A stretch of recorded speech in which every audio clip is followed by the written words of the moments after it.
Good afternoon, brothers and sisters. Good afternoon. How is everyone? Good to be back. Just came back yesterday from Bhutan. It's still fairly cooling, but then as you can see, I look like I've been spending time at the beach. Trust me, it's nowhere near the beach. Bhutan is a landlocked country. It shares the border between China and India. I think some of the mountain ranges part is somewhat near to Tibet as well. Yeah. Very interesting country. The country that is known for having gross national happiness instead of gross domestic product. Yeah. And in fact, this is not just a state level like mission statement. You see this in various places. You even see this in the like product description of some tea bags and so on and so forth. Yeah. I'll tell you more later on if you have time. Yeah. But it's good to see all of you. Everybody alive? Yes. I guess you will not be here if you're not alive. But if you're here and you're alive, please don't raise your hand. Yeah. How many of you have been to Bhutan? Anyone? Huh? Nobody? Okay. Chris took leave after lunch because she has to attend to Mother's Day lunch with the mother-in-law and the family. Yeah. Every year, whenever there's Mother's Day, it's a bit of a predicament whether to have SGC or not. Yeah, because many families would want to celebrate Mother's Day. So it's good to see all of you here. Let's see who is new here today. On my left, I think, let me see, front, all season parking. There's one lady there. Have you introduced before?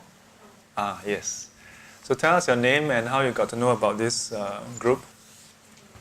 Hello, my name is Hui. Hello everyone. I got to know about this from the Ah, I see. Welcome. Who else? Anybody else? I think that's it. On my right, yes, hello. A fine young gentleman here. Yes. Ash. Oh, what a cool name. How do you get to know about this group? Who? Mommy, Oh, me here. the mic is gone. Yes. Your name is Ash and my mommy brought me here. and your mommy brought you here. Who is your mommy? Ah, Sherry is your mommy. Yes. So how old are you today? How old are you? 11 years old? So big boy already, huh? Where are you working? In October, no, it's my birthday. Your birthday is in October. I see. So please take note. What present do you want? You don't know. Then no present. Welcome. Who else? Yes. Hello everyone. My name is Rasini. So my sister brought me here. Ah, okay. Welcome. So, one whole family. This over here is one family. So y'all can get the family parking coupon. Welcome. Who else is here for the first time? Next row. Let me see. Okay, next row. Oh yes, gentleman there in white. Yes. hi, I'm Yongjin. It is Jin. Jin brought you here. And what is your name again? Yongjin. Yongjin. Jin brought Yongjin here. Welcome, welcome.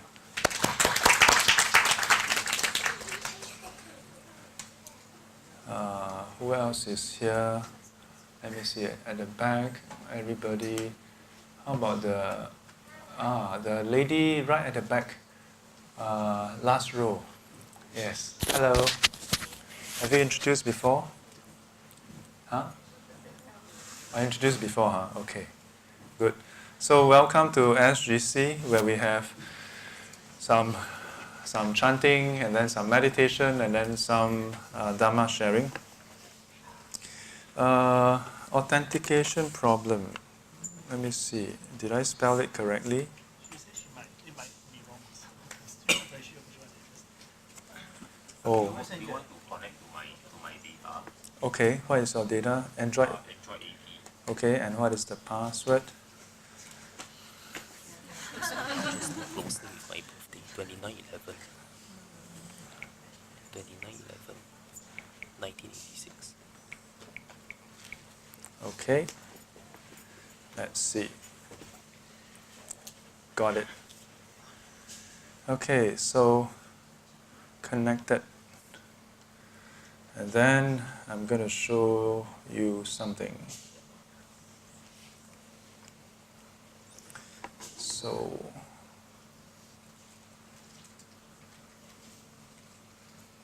let me just plug in the connector.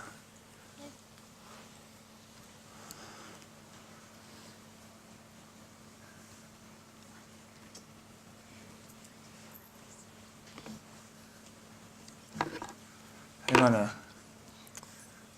Something very strange here.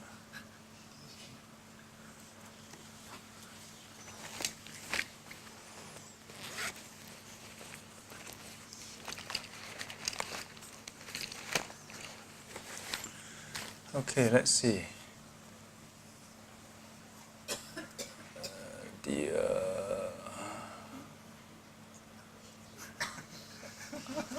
Not dear mate.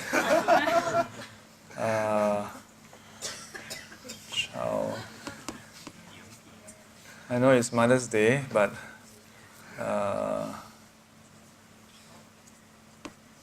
please don't go and eat deer meat as a result.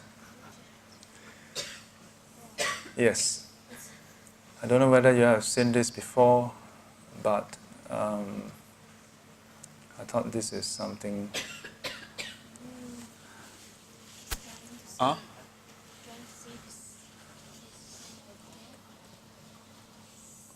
What happened?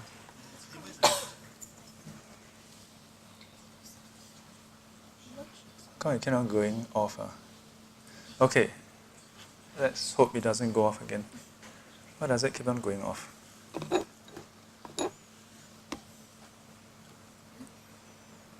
Okay, can you all see?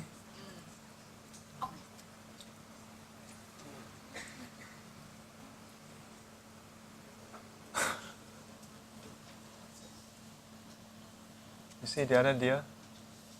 Yeah, you see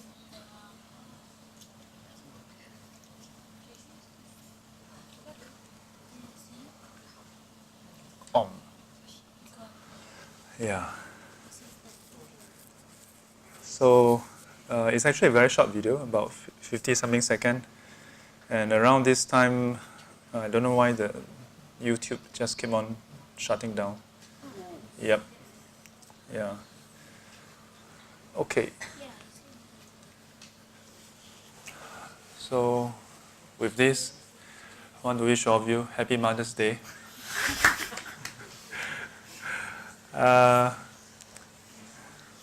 Have you all seen this video before? No? A bit morbid, isn't it? Yeah. I start the session. Today the topic is on Mother's Day.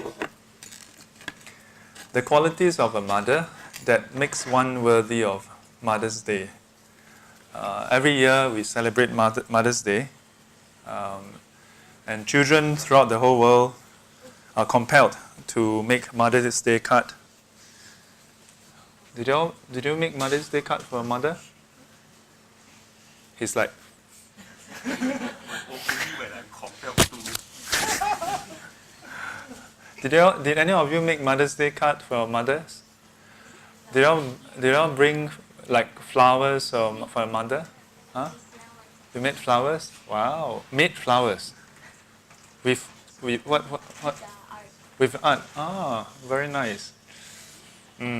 So throughout the whole world, yeah, a lot of children are forced to wish their mothers Mother's Day, Happy Mother's Day, and they have to act like they are very happy with their mother, even though the day before that, maybe just quarrel with the mother, yeah, or maybe the mother asked the child not to play anymore and have dinner, yeah, and then in the morning on Mother's Day, even ask him to wake up early in the morning, and then maybe the boy or the girl is quite upset, but still it's Mother's Day, so you must put on your best and wish your mother Happy Mother's Day.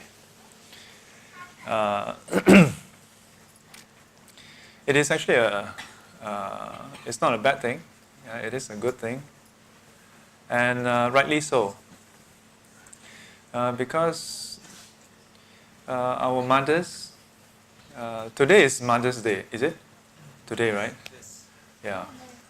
For all the fathers, how many of you are fathers here? Father? 1, 2, 3, 4, 5, 6. 6 of you all. When is Father's Day? 17th of July. June or July? June. Don't worry, you're better than me. I don't even know which day. So 17th of June, that's next month. So don't worry, next month will be your turn. Yeah, fathers. And really? Really? At this hour, who might it be? Yeah, must be some asing. Never mind. Sunday afternoon, 1+. Why would anyone call me at this time? So,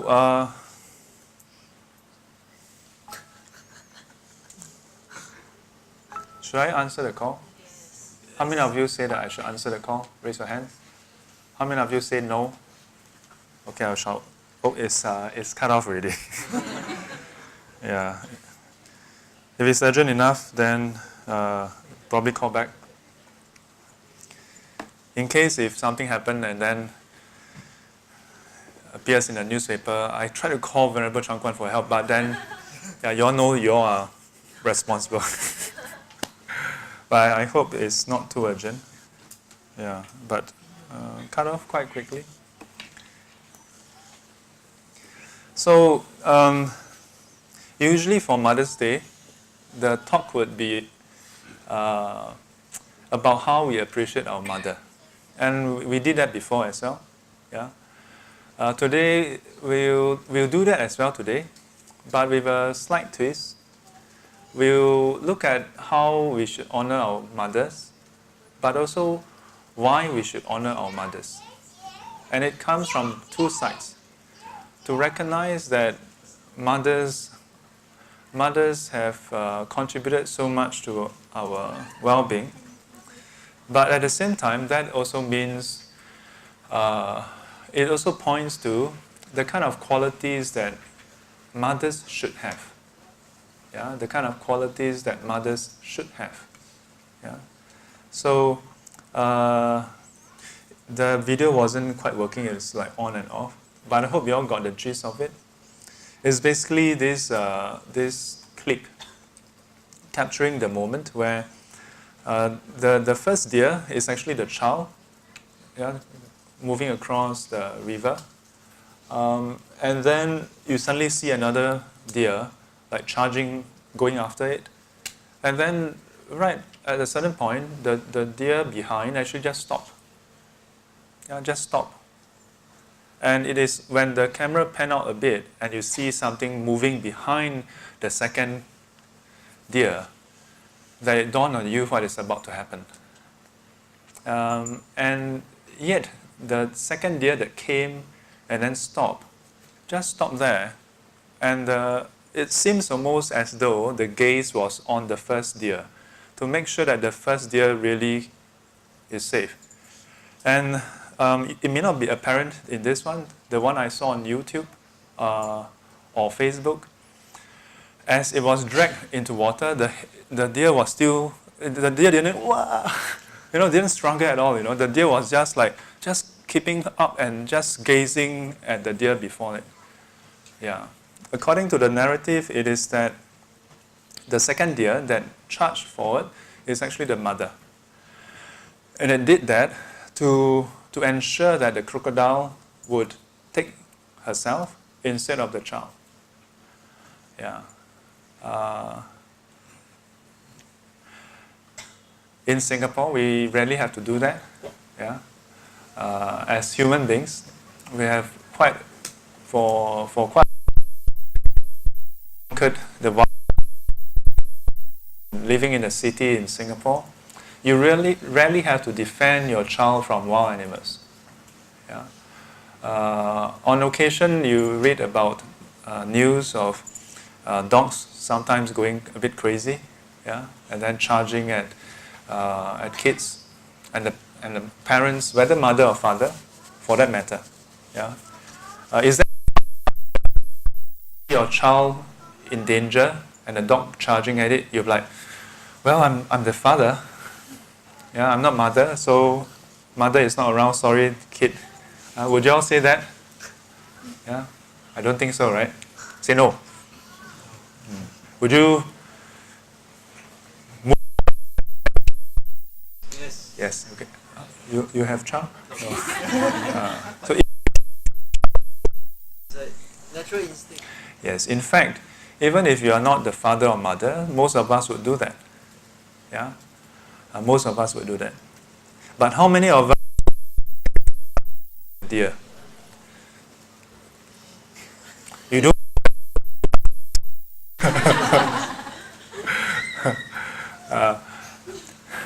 But person. Yeah, and that's something that I want to highlight. Yeah, even if you're the mother, not a good mother. I don't think so. Yeah, there are certain qualities too. Yeah, and we admire and say, "Wow, mothers, yeah, so giving." But there are certain qualities. Don't do it. Will it still be a problem? So I want to share with you all.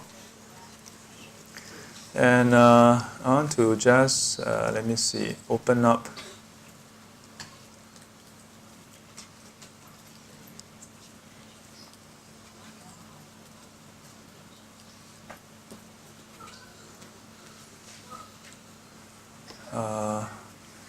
Jialat. I brought everything except the pen.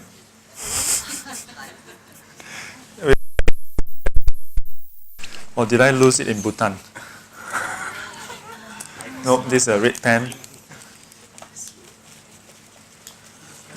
No, I need those those stylus pen. Oh, my Samsung Notepad works as well. Okay. Today is okay like SGC. Okay, SGC. Oh, how fortunate! This actually works as well. What is today's date?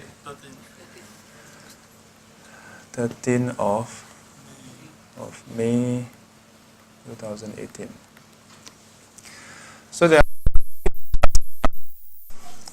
the first is Katanu Sutta, the Sutta on gratitude. Yeah. So there's one Sutta.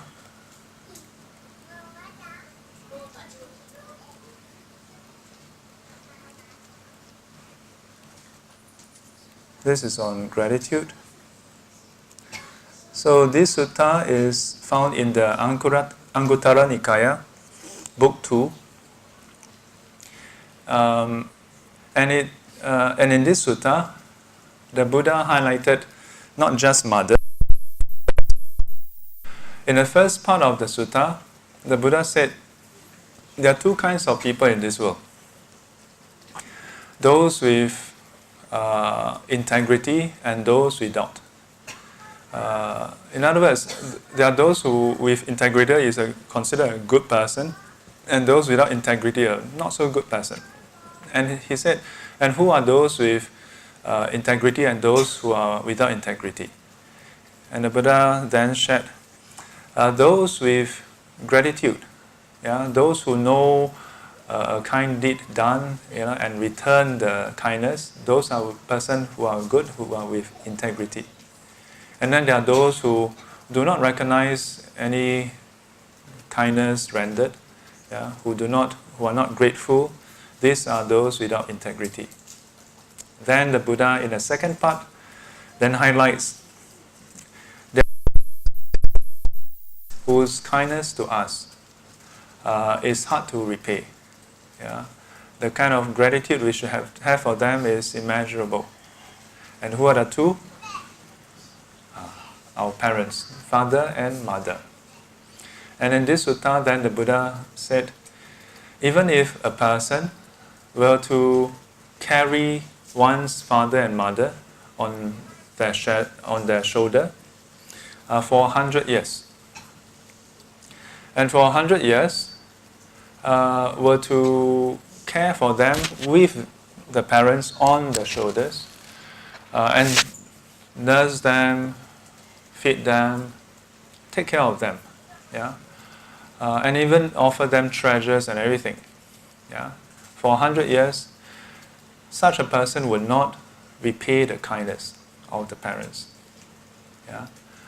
Then the Buddha went on to say, but if there's a way to repay that kindness, and it is in those parents who are not inculcated with faith and confidence in the Triple Gem, and one were to inculcate, develop faith in them, within them in the Triple Gem, where parents are not with morals, they would engage in lying, but the child should inculcate in them, develop in them morality, morality, where the parents are stingy, close-fist, not giving, but the children should instill in them, inculcate in them this sense of giving, kindness, generosity, 信戒施, and then lastly, wisdom. To inculcate in parents without wisdom, to cultivate in them wisdom. In these four ways, then a child can repay the kindness of the parents. And the Buddha also highlighted, but why is it that the parents' kindness is so great? That even if a person were to carry father and mother on the shoulders for 100 years, the child would not repay the kindness. So the Buddha then explained, for firstly, the parents bring the child to this world. And then when they are young and helpless, parents care for them, take care of them, show them to the world, show them, take care of them and educate them. Show them how to take care of themselves. Education here in the suttas don't just refer to going to school. Also teaching them the way of life, and instilling them in goodness, teaching them to avoid evil, and so on.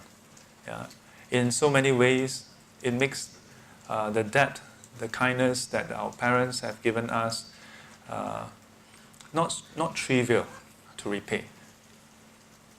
A long time ago, I shared on this sutta. Time and again, I bring this up. I recently saw this picture. It was the picture of some people escaping from their homeland, and there was this picture of this man, I think from from either India or Bangladesh, or perhaps even from Myanmar. So this man, he was carrying his father and mother on his shoulders. Yeah. It was a picture of this man with I think a bamboo or metal, no, not metal, wooden stick and two baskets, and that one father and mother were sitting in the basket. Yeah. For the longest time when I read that passage of carrying one's father and mother on the shoulders, I was trying to visualize and picture. I mean, I consider myself not to be a scrawny person, yeah, as much as now I'm a lot thinner than last time. But still, I would have difficulty balancing my father alone on my shoulder, much less my mother as well. So when I saw that picture, it dawned on me, perhaps that is what it meant. So with a stick, with two baskets, yeah, then you can carry your father and mother. But then we have a problem as well, because sometimes your father and mother, they are not of the same size. But apart from the logistical issue, can you imagine how much you have to go through to take care of your parents this way? Let's not say for 100 years, just 1 year. Just 1 year. Huh? 1 year. But 1 year is quite long, huh? How about 6 months? 6 months? Any of you would? Surely you would carry your father and mother on your shoulders for 6 months, right? Huh? Too extreme. 1 week still okay. 1 week still okay. Round of applause for him. 1 week. We have it on record that you will do it for 1 week. But if you think about it, there is actually someone who would carry us not just for 1 week, not just for 1 month or 6 months. Our mother carried us in their womb for how many months? 9 to 10 months, yeah, depending on whether you use lunar calendar or the Western Gregorian calendar. Yeah. Either 28 days per month or 30 days per month, then it's either 9 or 10 months. And many of you, being mothers, did that. Yeah. Just that alone, to give us shelter, to give us lodging for 9 to 6 months. How many of you are mothers here? Raise your hand. Well, not so many, huh? Raise up high, come on, don't be shy being a mother. 1, 2, 3, 4, 5, 6, 7, 8, 9, 10, 11, 12. 12. Over here, one whole bunch, not mothers. Okay. But don't worry, it's okay. So 12 of you all. Happy Mother's Day.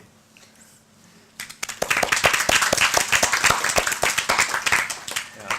My mother is over in another temple. She texted me yesterday that she's observing 8 precepts at Jingta Shi. Yeah. Mother is mother, no. Even though I'm a monk, she's still mother over me. Yeah. And then Mother's Day, I just came back yesterday, so when I came back, I text her, and she told me that, oh, Shifu, tomorrow I'm going to Jingta Shi for 8 precepts. I will arrange for lunch with you another day. So kind of, huh? Yeah, this monk son, yeah, come back yesterday. Then, sorry, did I spell correctly? Kata New, yeah, Kata New. This one is you, yeah. Then she even asked to arrange for lunch separately. But it's not just lodging that our mother provided. Yeah, for that 9 to 10 months, did your mother, when you are in the womb, give you food? Yes. Yeah, all 12 of you, while you're conceiving your child, yeah, you get to eat more. Yeah, not so much that you want to eat or not. Yeah, sometimes, yes, I've heard of how ladies, when they're pregnant, their appetite, yeah. But that's a lot of work also, you know. Because it's not as though you just open up your stomach and then, boy, come, open your mouth. Okay, fried rice. Don't be so picky. Yeah. It's that the mother have to eat, digest the food, and then the body somehow pass the nutrient to the child through the umbilical. Yeah. So the mother actually during that 9 to 10 months have to digest multiple times. Yeah, more than what they would normally be consuming and digesting. Yeah. So just that alone, how many of you have, done that for others? Yeah. Except for your children. Yeah. How many of us have provided lodging to others free of charge? Yeah, and when you are conceiving this baby is still a stranger, you know. This baby haven't done anything. We haven't done anything for our mothers when our mothers were conceiving us. And as far as this life is concerned. Yeah, in Buddhism we say, but past life, karma, then interaction, this and that. But in this very life, while we are in our mother's womb,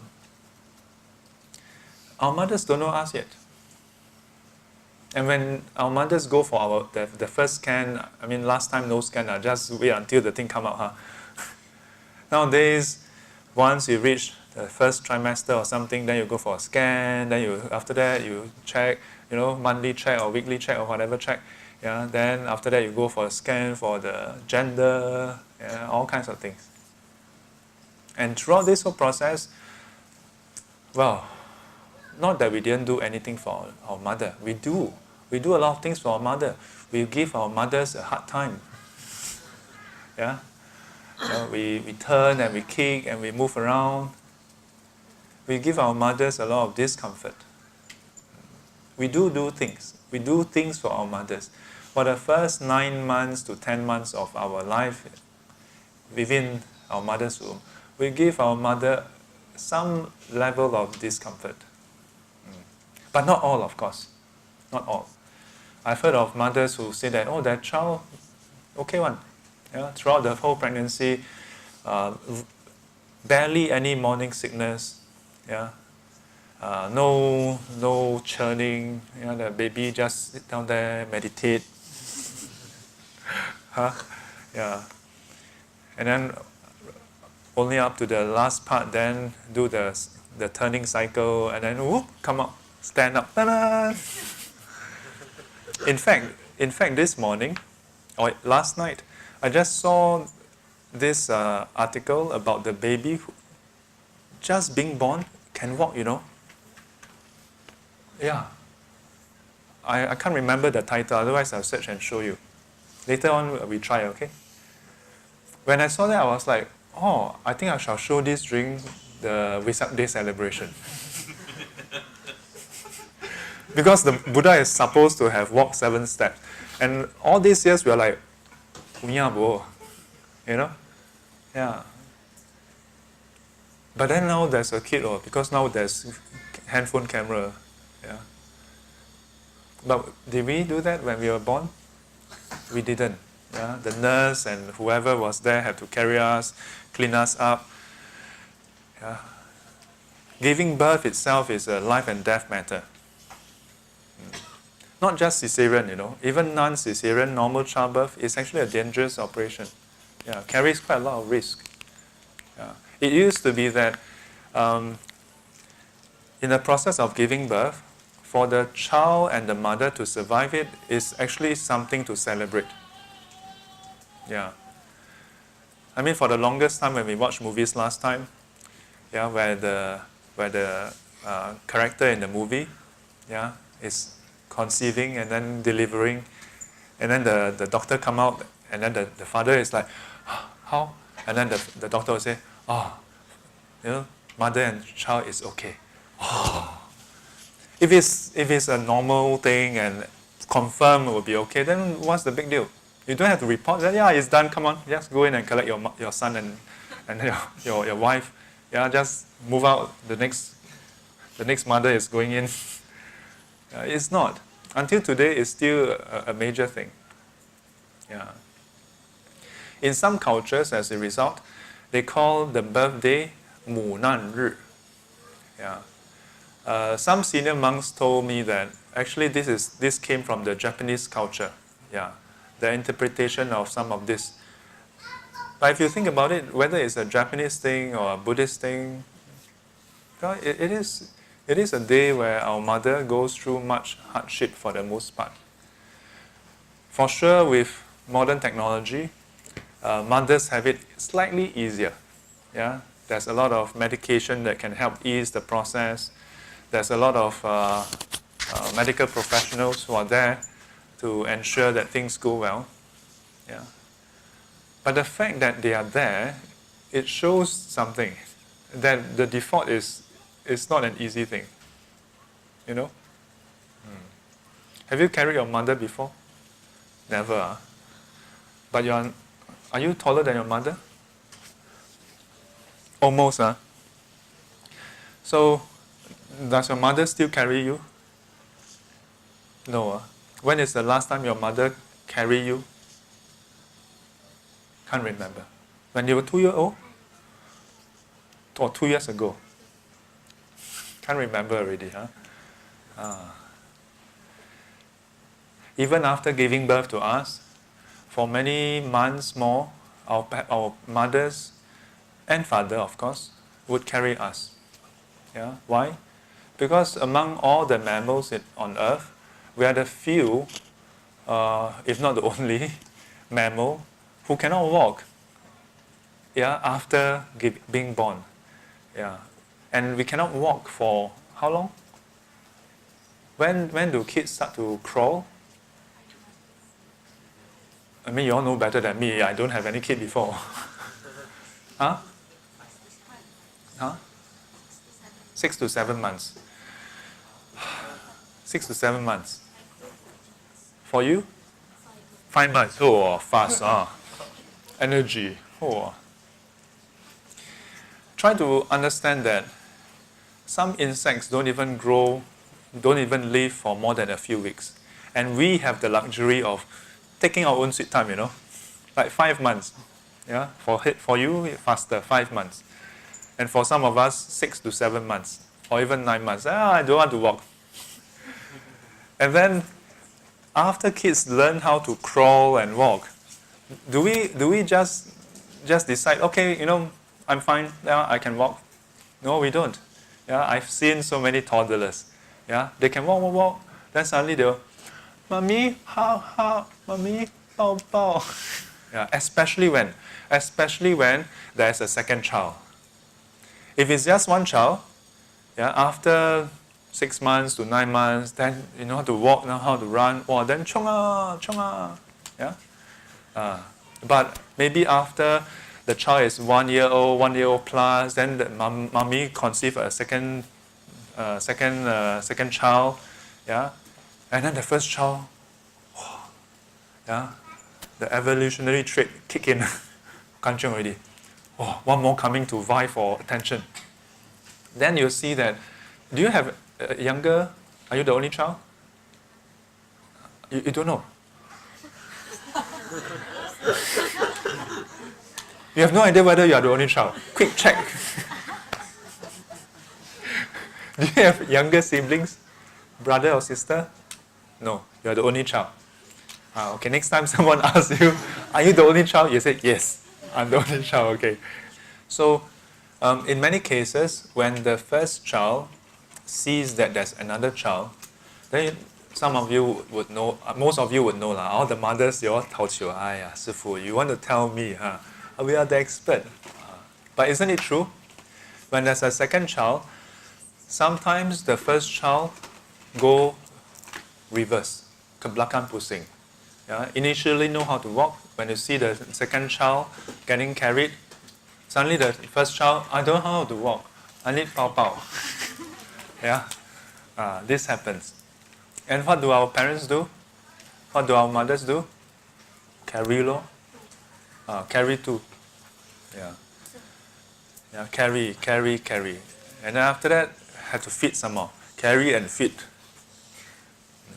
And even after giving birth, and then having to carry, how about other things like bathing? Do we bathe ourselves when we were a baby? We cannot even walk how to bathe ourselves. So our parents have to bathe ourselves, bathe us, clean us. Yeah. When we pee and shit, what happened?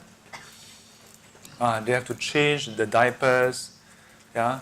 Nowadays we have all the disposable diapers. Yeah. Pee, shit, and then just take out, wrap, throw away. Last time I remember we had this white color type, and then you wrap up, and then with this big safety pin up there, yeah, accidentally poke. Oh, yeah, not poke the baby, poke themselves. Yeah, and then after peeing and shitting, have to change that. Then got to wash the shit, you know. And last time, most mothers don't have maid, have to wash everything themselves. Then while taking care of the child, still have to cook, right? Yeah, not everybody have that. Maybe for the first month, yeah, first month maybe we'll have someone to come and help. But after that, have to do it everything themselves. All the way up to teaching us how to wear our clothes, how to brush our teeth, how to do everything. Is there anything, when we think about it, is there anything that you don't recall learning from anybody? You just know how to do it. Let me tell you, there is. Actually, no. Maybe yes. Breathing. Breathe. Yeah. Did you have to learn from anybody? It is said that when babies are born, they don't automatically do that, So for them to, but our body is supposed to switch, yeah, because initially the lungs is filled with the fluid, and then after that it's supposed to switch, yeah, to the reverse cycle. Then we start to take in the breath of air, yeah, and that first breath of air is so crucial. If we miss it by a few more seconds or a few minutes, gone. Other than that, virtually every single thing that we know, besides those things that we learn from school and eventually from friends and society and now from the internet, almost everything else is from our parents, our mother. Yeah. Another name for mother and father is teacher. Yeah. For our mothers and fathers, they teach us the first thing we learn. Yeah. How to crawl, how to walk, how to even eat. Yeah. And what to eat. I've seen kids, anything they grab, including Shifu spectacles. And then they will anything whatsoever, keys. If they see cockroaches, kids are not afraid of cockroaches when they are small. They're not afraid. It's just that as we grow up, then parents, hey, catch cockroach. Then they say, oh, okay. They're also scared. Most kids, when they are very young, they cannot distinguish. So when they see something move, whoop, they want to eat. And if there are pets at home, yeah, and then they poop, I tell you, busy. They will grab the poop. Everything, anything on the floor, anything that they can reach and grab, they'll put in their mouth. Not they, we. And it's true, our mothers and fathers, that they teach us. And sometimes teach in a way that we may not like. Like when our mothers, when they see us grab something to put in the mouth, and it's not to be put in the mouth, sometimes our mother may actually snatch it from us. And when we are at that age, we cannot understand why. But I'm hungry. but that looks so delicious. But then we don't understand. And so at that moment, then our mother is not so nice. But mothers have to do the not so nice things sometimes. Mothers have to, in that way, do the right thing, not the nice thing. Even to, sometimes hit our hand. Tata! Baby naughty! Like fake one, like that. Just tap actually. Nowadays the mummy, wow. Do y'all bear to hit your child? How many of the mothers bear to hit your child? No pressure, no pressure. Yeah.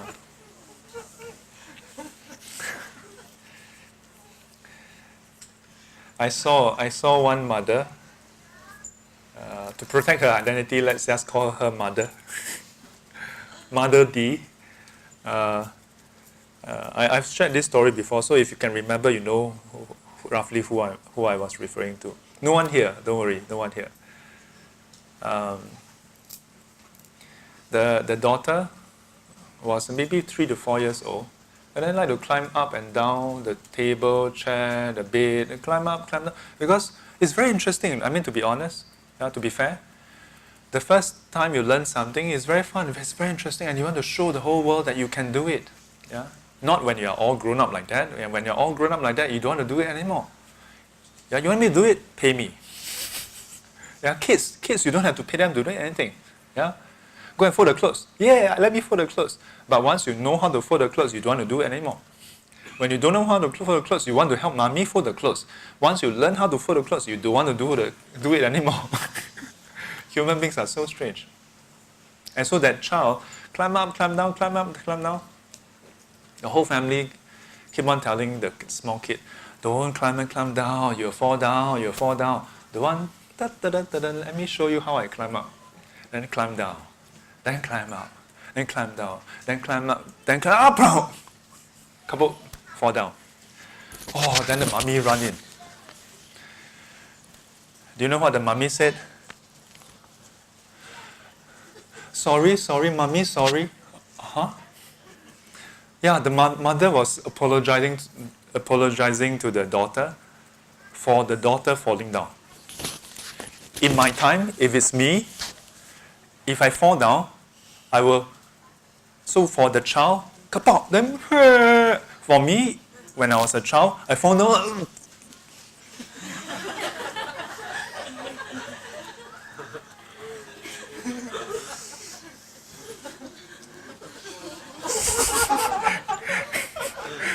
No, you don't make any noise, come on. Like cry? You dare to cry? Are you crazy? You'll be crazy to cry. Because if you cry, you get you get a scolding, you get a whack. It's like, see lah, tell you not to huh? So when you're a child, when we fall down, you jolly well just suck it up, you just keep quiet, hold it there. Don't worry, it's okay. It didn't come off. Oh, that's a lot of blood. Oh no, I see white. Oh no. When you fall down, if you fall down and then you see blood, right? That's actually okay. If you see blood and then you see white patches, you know it's very serious. Yeah. You see streaks of blood and then white patches. That's even more serious. Yeah. I'm expert in falling down. But even when you see white patches and all, that means it has cut through the first layer and then, yeah. You jolly well just, what do? You just, and even as tears come out, you don't make a noise. Yeah, your mother come around, what happened? Nothing? No? What is your hand there? No, nothing? Oh, I was just, it's okay. But not for that child I saw. Climb up, plop, hey. The mother come in, oh, sorry, mommy, sorry. I don't know. Yeah. But I think I'm not here to tell you how mothers should be really. Yeah, I'm just here to tell you how the different types of mothering I've seen. Yeah, and perhaps the result of those different types of mothering. The kind of mother, not mothers, I only grew up with one mother, but I saw a lot of different mothers as well. Yeah, my aunties, strangers. Yeah, for my mother, it was a no-nonsense, hard love, tough love kind of mother. Yeah, you do wrong, you better prepare yourself to face the music. If you do something wrong in my family, this is what my mother told us. If you report the crime, you will get a lesser sentence.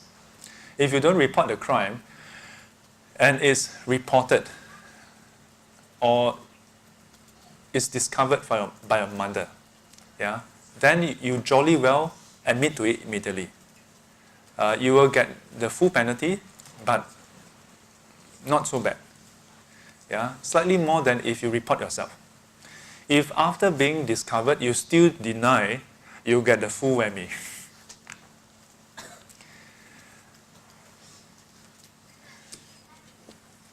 Not easy being the mother. Yeah. Because when do you know to care for them? When do you know to be stern to them? When do you know to be strict with them? Yeah. Today there are a lot of parenting classes. Yeah. Parenting classes can teach us certain best practices or guidelines or perhaps different approaches. Yeah. But in a way, they don't prepare you to be a mother. They show you the different ways of how to take care of the child, but not teach you how to be a mother. Because being a mother is more than just that. Whatever can be taught is just the caregiving part. Yeah. Being a mother is way more than that. Mothers will do more than that. When the child cries at night, I like to think that mothers will wake up and quickly attend to the child. Did you all do that? Say yes, please.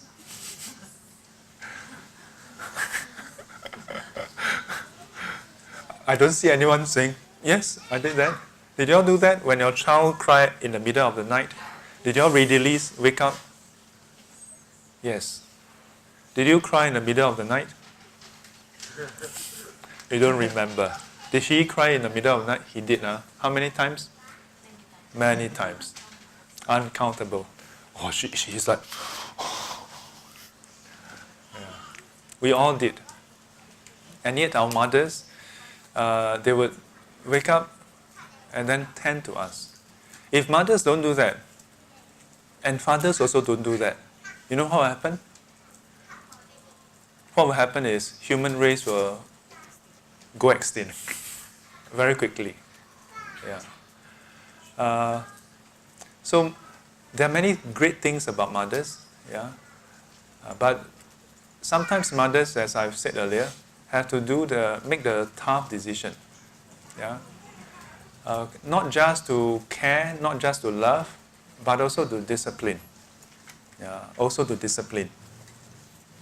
So the other sutta that lists out some of these qualities would be the Sigo Lavada Sutta. So this is a sutta addressed to Sigalaka. There was this person who was paying respect to the sixth direction with the hair wet in the morning and then bowing to the sixth direction, four cardinal direction and up and down.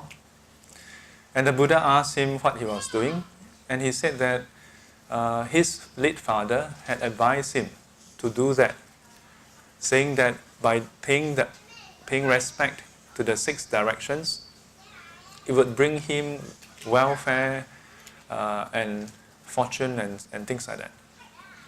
So then the Buddha told this Sigalaka that there's another way to pay respect to the sixth direction, yeah, which is different. The ways of the enlightened ones. Yeah, and that's where the Buddha related to him how to relate to the six different directions in a slightly different way, with each of the six directions representing the different people in our life, starting from our parents, from parent-child to spouses, and then to peers, to the workers, to religious teachers, and then to even, I think, the homeless one. Yeah. Basically 6 different groups of people in our life. And inside this, it talks about how parents care for the child by establishing them in what is right and what is wrong, introducing the child to their friends. Here it's not just to their friends. It really means that showing them the world, yeah, and then establishing them in trade, educating them, and so on. Yeah. So in today's context, sending our child to school is a given. Yeah. But in the Chinese culture, we have something called 家教. Yeah, 家教.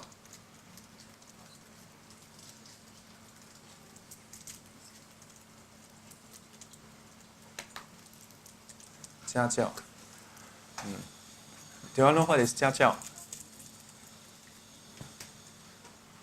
In Hokkien, it's 基教. 基教. Yeah. I remember when we were young, this is something very crucial. But it's not like school, you know. School, you go to a class and then the teacher come and say, "Hello, my name is Miss Lim and I'm here to teach you maths." Yeah? For this is one, in a way, a subject that is not taught. Yeah? Our parents don't, one day say, "Okay, boy, you are now 5 years old. I'm going to teach you what is 家教." Yeah? Literally, this is actually what in English is called upbringing. Oh, wow, what happened? So, family education, literally family education. Oh, so this is, how come it came on zooming in, huh? Okay. So this is actually the inculcating of family values. Values including what we have shared about what is right and wrong. But in the Chinese culture, it also includes civic mindedness, yeah? Including respecting the old, the elder, and helping the young. 扶老携幼. Yeah. You can find this inside the Buddha's teaching also. But today, some of this is, I don't know, do they teach this in school? I don't think so, huh? Yeah? Not so much, isn't it? Moral education? Huh? Values education.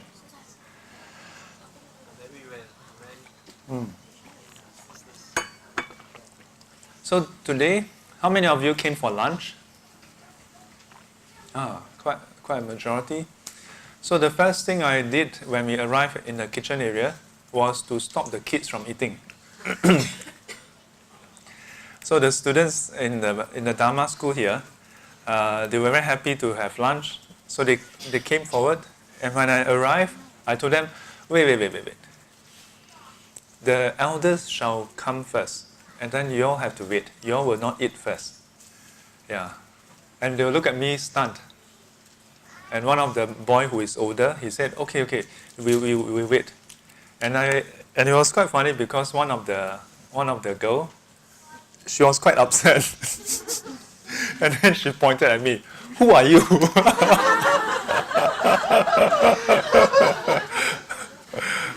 I was like, huh? Who am I? I'm Shifu. Then she kept on saying, but who are you? Then later on, after I collected my food, she was still quite angst, you know. So after I put my arms bow down, then I went up to her, and then she said, "You're so mean." I said, "Why?" Then she said, you don't let us have our lunch." It was so funny. I couldn't help but ask her, "Didn't your parents teach you?" I said, "Didn't your parents teach you that you should let the seniors go first? That juniors should not go first for lunch?" But she was not going to have any of that discussion. She went on again, "Who are you?" She's quite new to the Buddhist library. Yeah. So the rest of the boys and girls have seen me before, because some of them, when I was here, those older boys and girls were just toddlers. They were in the kids class from 3 to 6. So that girl who was, "Who are you?" Yeah, she's been with the Buddhist library for 1 year.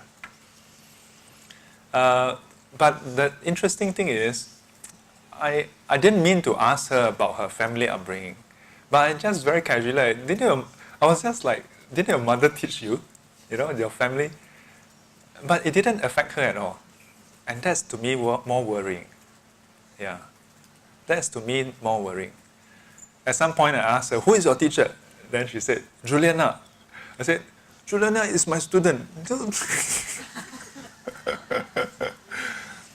The thing that's worrying is this.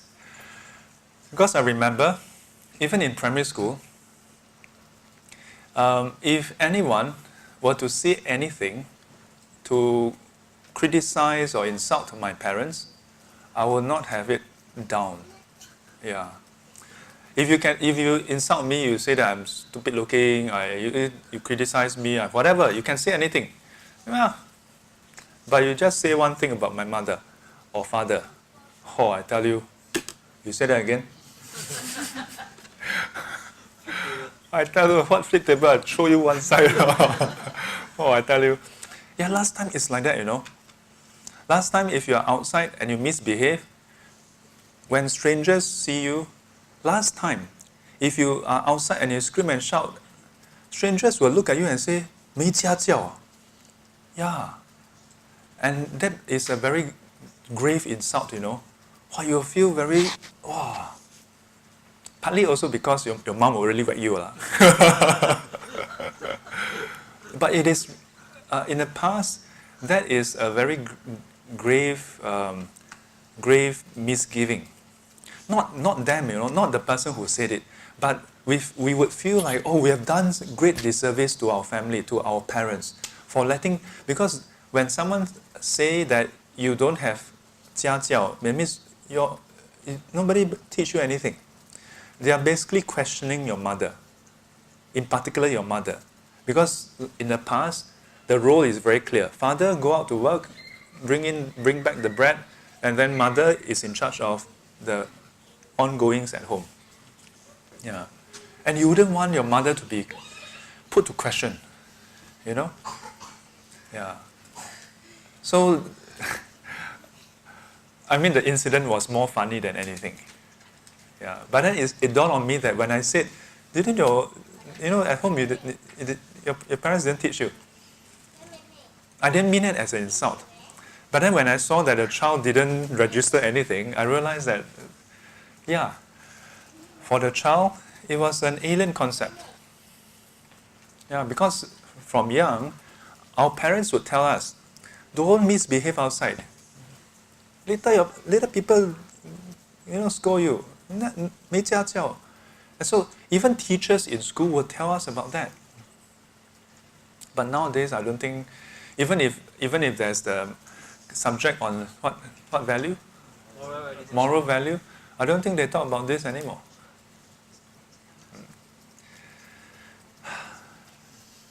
What to do? So mothers. I was thinking of coming up with a top 10 list of qualities. So I thought, instead of me telling you all, what about you all tell me? What do you think are the qualities that mothers should have? Let's see, top 10.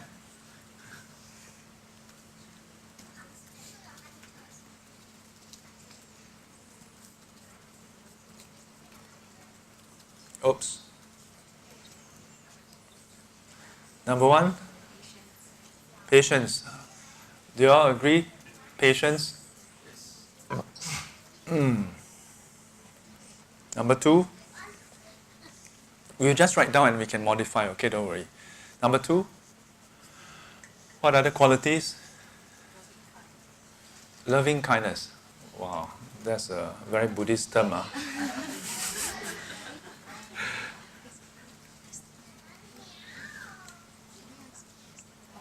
Loving kindness. Caring. Huh? Caring.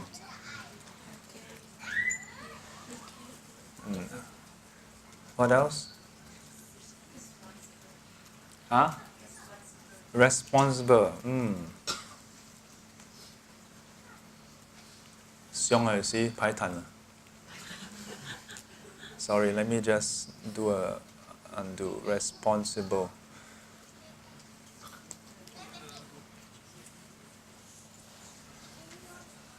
What else?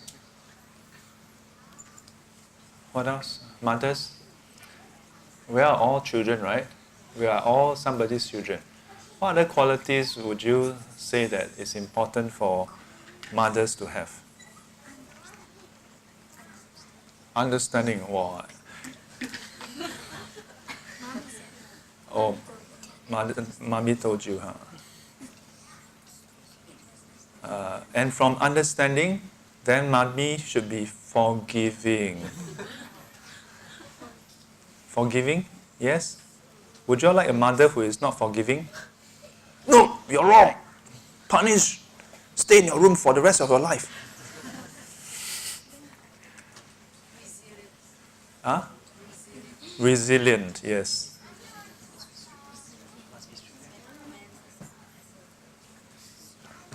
Must be strict also. I heard strict. Yes. Yeah. Strict and firm.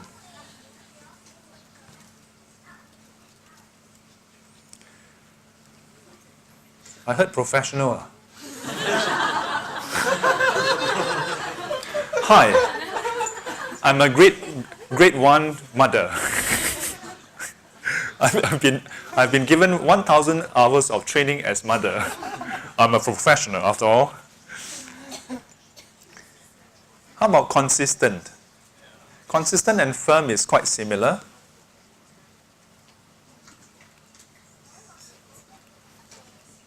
Number 10. Perseverance. Exemplary perseverance. Perseverance is maybe close to resilient. Yeah. Perseverant. Wait, hang on. A or what? A. Is it? Yes, no, C. Perseverance. The T changed to C. And what was the correct? What was exemplary? That means you should be a role model for the child. Wow. Sorry.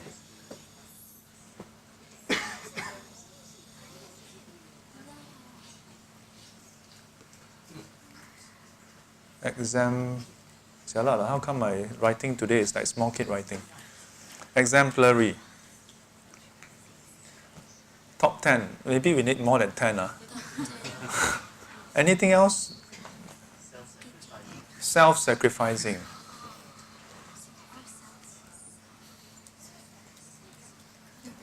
How about discipline?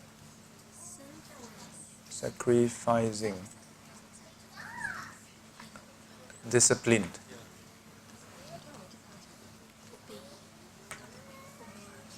What else? What else do you want your mother to be? All of you greedy people. No, but let's keep the ball rolling. Yeah? No judgmental. Generous. Generous and giving. It's linked to the self-sacrifice. What else? Yeah, we add any more, those who are not mothers don't want to be mother already. What else? Sorry?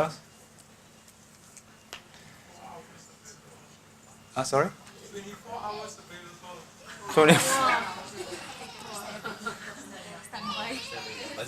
20. Oh, really 排坦 24, I think we can put it here, 24/7. This is what we call SLA, Service Level Agreement. What else? Teaching? So your mommy must be a teacher also, to teach you everything you don't know. How about do your homework? You wait long. You want your mommy to do your homework for you? Maybe be able to guide you when you don't know. So maybe knowledgeable. Yeah, if your mommy is not knowledgeable but always teach you the wrong thing. So it's important to be knowledgeable. Are we describing Wonder Woman or what? What else? Guide. What? Respectful. Respectful to us or to who?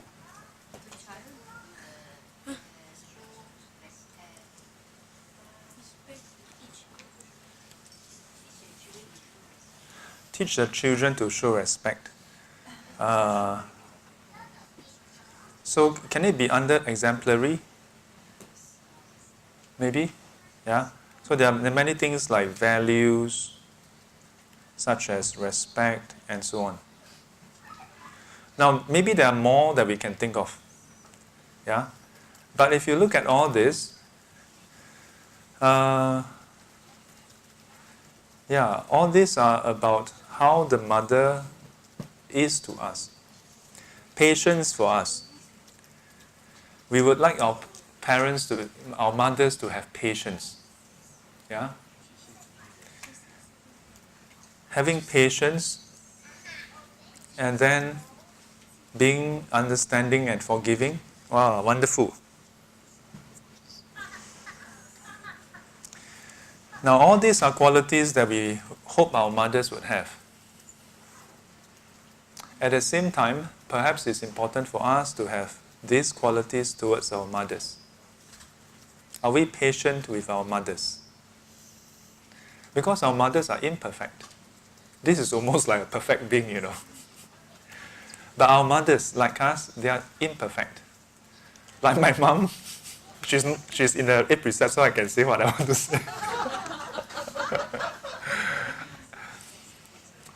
Sometimes I think students expect me to, laud my mom and dad with all kinds of virtues and qualities, but I'll tell you, my parents, they are imperfect. But then when I say this, some students will think that, Shifu is so unfilial. In public, 真不厚道. Yeah, but I'm merely stating the fact. And in fact, to me, it's important to recognize that our parents are imperfect. And not on Mother's Day, put them up in a pedestal as though they are perfect. Because then you are setting them up for failures. Because then you end up putting them up in a position where they cannot sit. They cannot fulfill our demands. So while we want them to be patient, to have patience, to be imbued with all these qualities, we should be patient with them when they fail, when they fall short. And to know that many times our parents are actually nervous, anxious, not sure whether they are doing the right thing. There was once when I was working as a consultant, and I suggested to them that to come over, we'll have to bring them to my office and show them around. I remember very clearly while we were in the car, I was driving to the office, and my mom and dad, they were a bit nervous, and they said, "Shifu, I think don't want lah." I'm like, "Why?" And they said, their concern was that if they were to meet with my colleagues, and if my colleagues were to meet them, then my colleagues would have a different impression of me. That they will see that my parents are not so educated, that, oh, your parents are like that. And as a result, they were afraid that my colleagues would look down upon me. And I told them, I said, if they do that, they don't deserve to be my colleagues. I'm very firm with that. I'm very clear about that. Yeah. From that incident, it told me something very deeply, that even in such a situation, they were concerned not about themselves, It's not that they themselves shy, They're afraid of putting me in an awkward situation. They were still concerned with how their actions may affect me. So yes, our parents, how many of our parents have all these qualities? If they even have half, tao qiu. They may be loving and kind, but they sometimes don't show it. They may be caring, but in ways that we don't want them to care. They are responsible, sometimes to a fault. We wish that they are not so responsible, so that they can just let us do whatever we want to do. They keep on telling us, "No, you cannot do that." Why? Because I'm your mother, I'm your father. Whatever happened to you, I'm responsible. We wish that they'll just ignore the fact that they are responsible. In fact, sometimes we may even tell them, "No, whatever I'm doing, I'm responsible. You don't have to worry about it."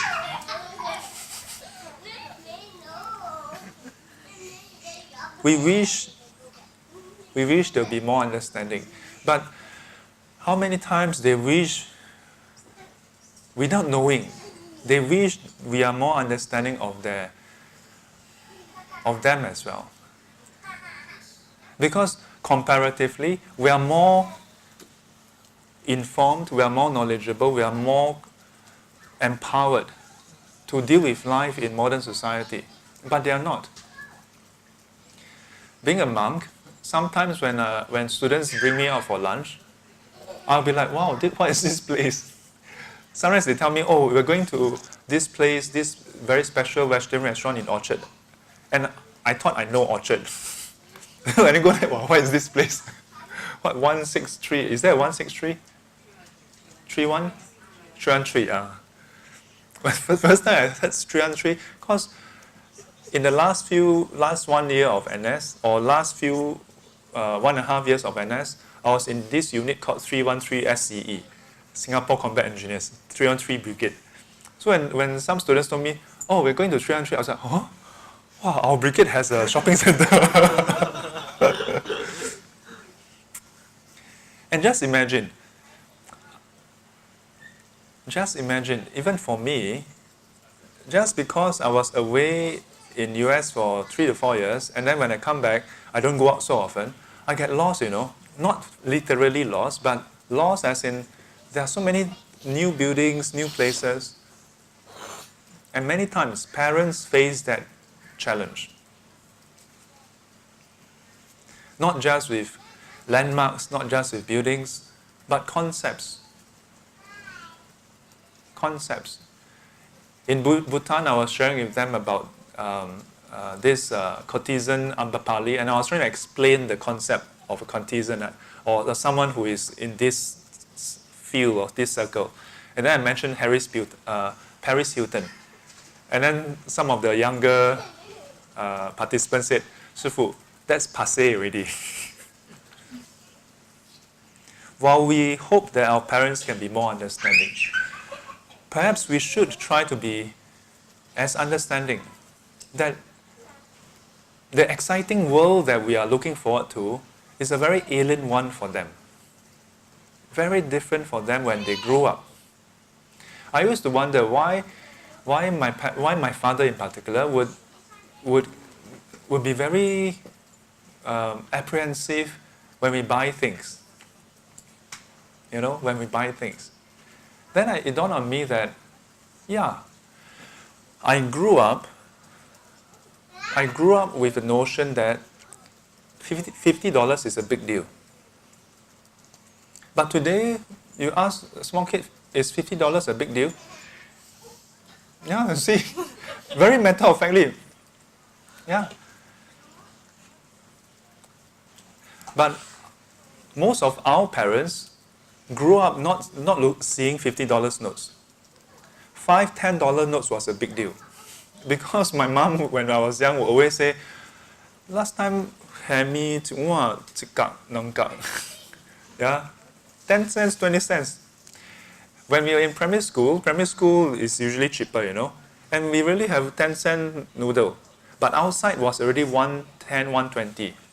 Then it became $1.50. And then at some point it became $2. And it was at some point, then I realized that, yeah, because from my generation onwards, we don't really even care about money because most people just use credit card. And nowadays, by the time they reach their 20s, what is credit card? Because everything will be online. Yeah? It'll be direct. Everything is just buying online. You know? What is a credit card? Who needs a credit card? In China, they are using WeChat. Ding, ding. So then it dawned on me that, yeah, 20 years ago, when I was working and I would just keep on buying new parts for my computer in an ongoing, never-ending upgrade cycle, and each time would be a few $100. No wonder my father would be like, why are you still buying another thing? Because it's a very different world. Not just the building, but also the sense of value. Yeah, even concepts. We ask that our mother be more forgiving. Yeah? But then when our mothers make mistakes, do we forgive them readily? Or do we insist, you must apologize, you must say sorry. Yeah, sorry. I remember once, just at one time, I was quite adamant, that my mother got it wrong. And then I was quite the kid, who would insist that no, you're wrong, until my mother, like basically, in exasperation, look at me and say, so even if I'm wrong, you want me to apologize to you? I didn't quite give her an answer, but a part of me back then would have loved it if she said, yeah, I'm sorry, yes, I was wrong. But thinking back, that was so wrong. That was so wrong because that matter didn't warrant that. It's not a life and death matter. Like, has your mother ever put you in peril over a life and death matter? No. Many times, the arguments we have with our mother, or father for that matter, is really not such a big deal. And many times, it's a matter of, maybe not the best decision, but the intent is always directed towards our well-being. But because maybe they are not so informed, they are not so educated, and they come up with a not so good decision. So as much as we hope that our mother can be forgiving, perhaps we should be forgiving of them, especially as we grow up. Because as you grow up to be a 20-year-old, Wow, how old are you again? 10 ah? 10 or 11?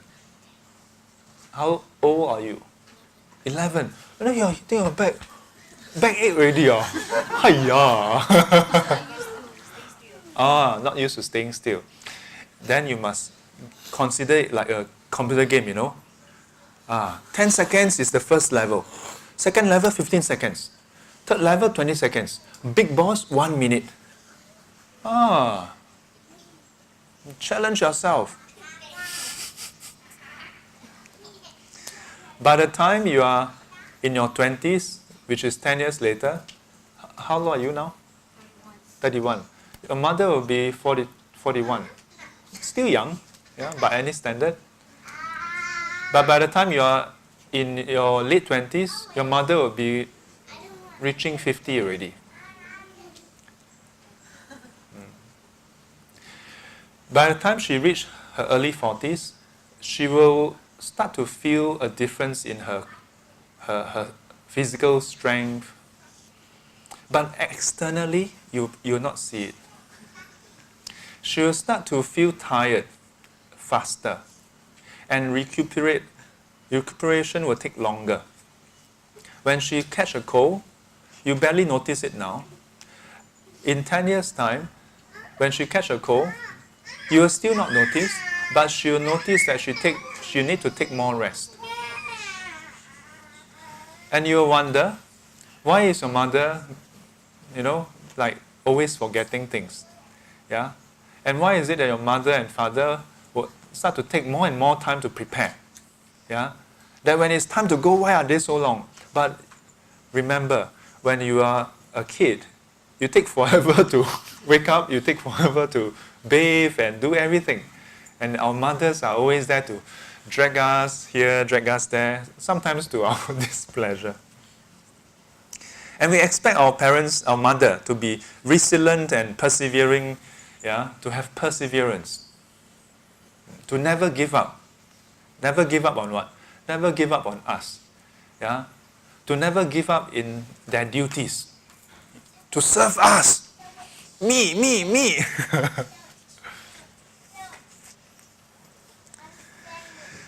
Perhaps we should also not give up on them. Even when they are old. And especially when they are old. When they are afraid. I'll tell you, a lot of parents, when they grow older, they're actually very afraid. Because every day, the thing about news, you never quite report the good ones. News is almost always about bad things happening. So each time when they read the news and they see, this mother abandoned, those homes, demand for homes is on the rise. Why? Because a lot of kids don't want to take care of their child, and all the talk show program, highlighting this, highlighting that. When we are young, this is not an issue. When you're young, you're strong, you're able, You're a manager in the office, you're a professional, you can take care of yourself, you have your savings, whatever, no problem. But when we start to reach 50s and 60s, your health is not so good anymore, your faculties are failing, and at that point when you need someone to be consistently there, to be your eyes and your hands and your ears, that's when we need to be resilient for our parents. There's a Chinese saying, 久病无孝子, that when the parents are ill for a long time, it's hard to have the child still persevering, being filial. In a way, this statement is a very cold, hard truth. It's not suggesting that everybody will be like that. It's saying that in most cases, it's difficult to persevere in terms of your filial piety when your parent is sick for a long time. But yet, when we are sick, when we are kids, when kids fall sick, you see, 久病无孝子, never say 久病无爱母. No. No matter how long the child is sick, the mother and father is still there, That's the difference, That's the difference. So perhaps this resilience and perseverance, we should consider to cultivate that, towards our parents. I wrote something for my niece some years back when she was still a toddler. Because my second sister created this account for her. And on her birthday, there were so many celebrations and well wishes. So I wrote her this short blurb. Maybe should I read to you all? If I can find it. If I can unlock my phone. What happened to my phone? I cannot unlock it. Okay. So I wrote to her about how. Give me a minute. The 3G is not exactly so.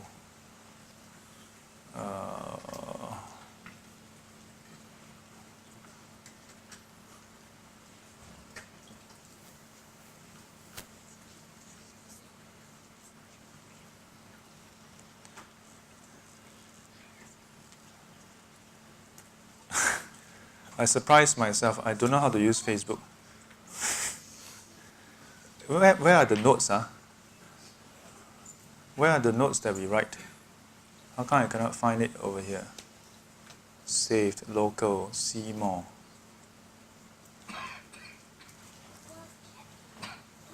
Do you all know where to find the notes that you write? Huh? Yeah, in the Facebook app. Huh?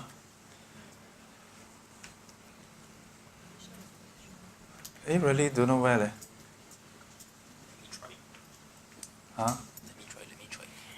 Okay, see like About. what is about? Oh, you are very funny. No, this is a Facebook app, not my app. You can search. Try typing notes here. Notes, Notes by me. Yeah, okay. Okay, notes by me. Oh, boleh. Okay, never mind. I digress. Later, if you all are interested, you all can stay back. Strict and firm. Who suggested strict? Who suggested? Oh, you suggested. Then I suggested firm. Yeah. Because if the one thing that I think I see in many different mothers is at some point most mothers will have this quality, that they realize that they cannot just go along with whatever the child wants, that the mother have to be the arbiter of right and wrong. Being the adult in that relationship, you have to decide. You have to be the guide. You have to be the voice of reason. And you have to be firm at the same time. Because if today you are strict, tomorrow you are not strict, it's very confusing. So you have to be firm and consistent. Okay. Search for one that I wrote for Jana Poon. Happy birthday, Jenna. Yes. Okay. So you have to be strict and firm and consistent, because if there's one thing that helps kids a lot is that to have a consistent environment so that they can learn the pattern. Yeah, because at a young age, they really don't know what it means by right and wrong. But if there's some consistency, then they can start to at least learn the pattern and later on learn the values behind the pattern. We have a few more that as mothers we should be exemplary of the values that we teach. to walk the talk, to show respect to others, to be self-sacrificing and disciplined at the same time. Like, wow, this is really impossible, being a mother. Yeah, but this self-sacrificing, I would say, mothers and fathers are very self-sacrificing, sometimes to a fault. Sometimes I have to tell parents, stop sacrificing yourself. When couples come and see me, they see a blank face. But sometimes when I think about the trouble they are going through, I find myself almost tearing, Yeah. I can only imagine, and I can't quite imagine really, but I can perhaps try to imagine the kind of pain they go through. Because I think there are parents who are not self-sacrificing, but majority are so self-sacrificing to a fault. And yet, it's not something that children easily understand. So I would say that this quality of self-sacrifice perhaps is more about us recognizing that our parents are self-sacrificing. And yes, parents, mothers, this is linked to the exemplary part, yeah. To be disciplined. It's also linked to the consistency part. Generous and giving. Sometimes I have to tell mothers not to be so giving.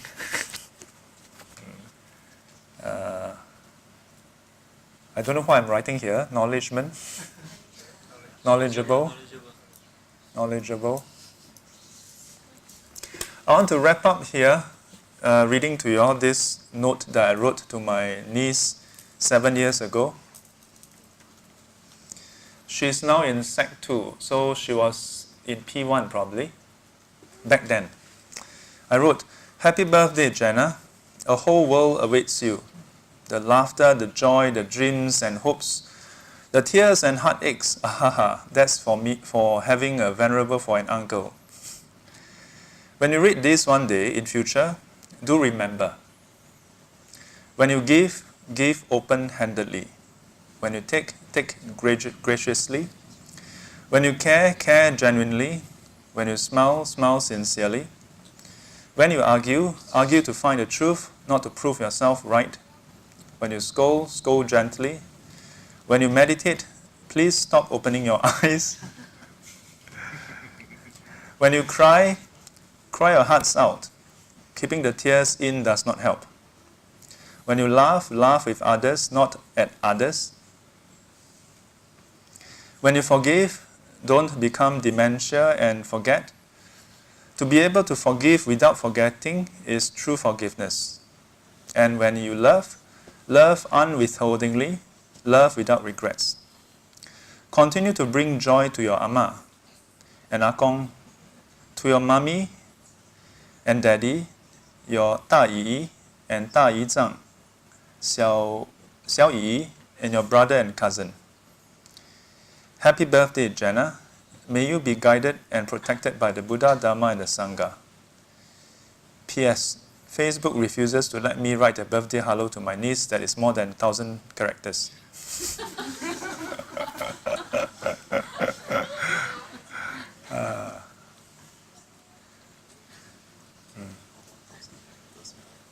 Yeah.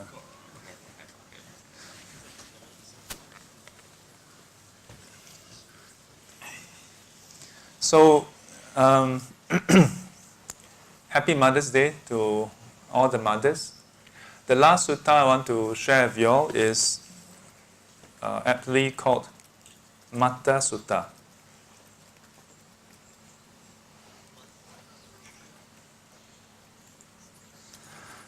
Mata is Pali for mother.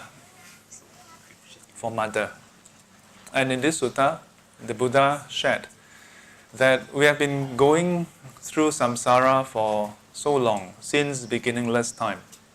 There's no one sentient being, no one individual that you can find who has never been your mother.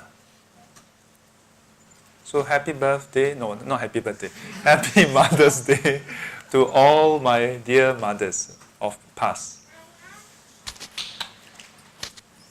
愿消三障诸烦恼，愿得智慧真明了，普愿罪障悉消除，世世常行菩萨道。